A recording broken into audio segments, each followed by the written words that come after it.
When talking about the zone growing modes of cemented femoral stem failure, type 1 is pistoning. Subsidence type A is 1A is subsidence of stem within cement. Type 1B is subsidence of stem and cement within a bone with lucency in all zones.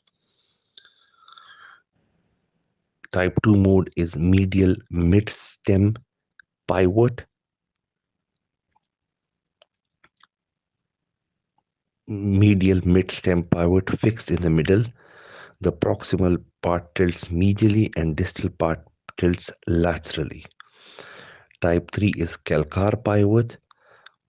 Calcar is fixed, so it's fixed proximally and toggling of the distal stem, lucency at zone 4 and 5.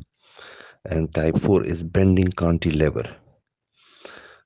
Loss of the proximal fixation, leaving distal stem well fixed, causing likely cause of fracture of the stem, lucency in 1, 7, and 2 and 6 zones.